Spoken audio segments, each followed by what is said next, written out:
Welcome to my channel. Like, subscribe, press bell icon. अस्सलाम वालेकुम। उम्मीद करती हूँ कि आप सब खैरियत से होंगे। आज मेरे YouTube channel bank of foods पर आपके लिए है आलू गोश्त की झटपट तैयार होने वाली मुनफरद और निहायत लजीज तरकीब। मुझे उम्मीद है कि ये रेसिपी आपको ज़रूर पसंद आएगी। टमाटर 2 अदद दरमियाने साइज के छोटे टुकड़ों में काट दें। प्याज तली हुई आधा कप या 2 अदद दरमियाने साइज की प्याज लेकर तल लें। टमाटर और प्याज को ब्लेंडर जार में डाल दें। हल्के ज़रूरत पानी डालकर पेस्ट बना लें।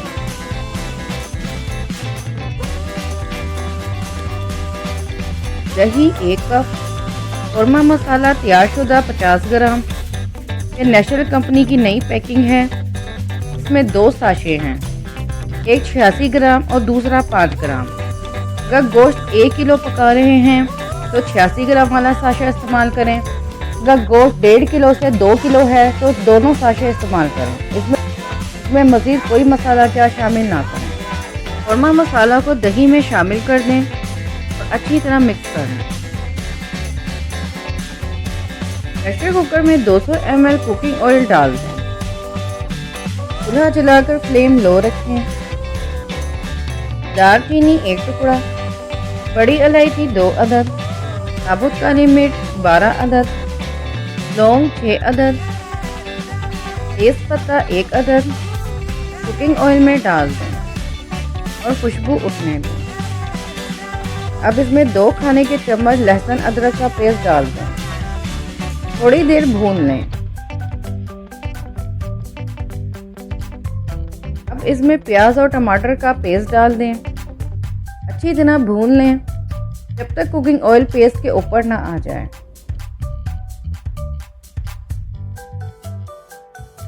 कुकिंग ऑयल पेस्ट की सतह पर आ गया है। अब इसमें 1 किलो मटन शामिल कर दें।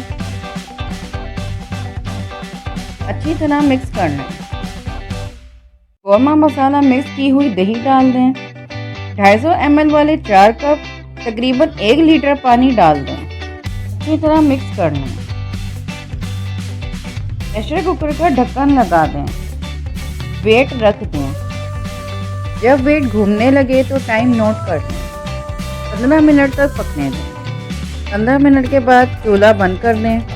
वेट हटा दें। स्टीम निकाल दें। प्रेशर कुकर का ढक्कन हटा दें। गोश्त को पानी समेत पतीली में निकाल लें। फ्लेम लो रखें। 1 अदद आलू बड़े टुकड़ों में कटा हुआ शामिल कर दें। देसी घी या मक्खन 2 खाने के चम्मच डालकर मिक्स कर लें। अगर आप आलू गोश्त के सालन में ग्रेवी ज़्यादा रखना चाहते हैं तो पानी 250 ml वाले 2 कप डाल दें। ढक्कन ढाँपकर 15 से 20 मिनट तक या आलू अच्छी तरह गलने तक पकने दें। 20 मिनट बाद ढक्कन हटा दें। आलू गल गए हैं। चूल्हा बंद कर दें। झटपट तैयार होने वाला मुनफरद और निहायत लजीज आलू गोश्त तैयार है। आप इसे मेरी इस रेसिपी से घर पर ज़रूर बनाएं। मुझे कमेंट्स में ज़रूर आगाह करें। इस वीडियो को ज़्यादा से ज़्यादा शेयर करें।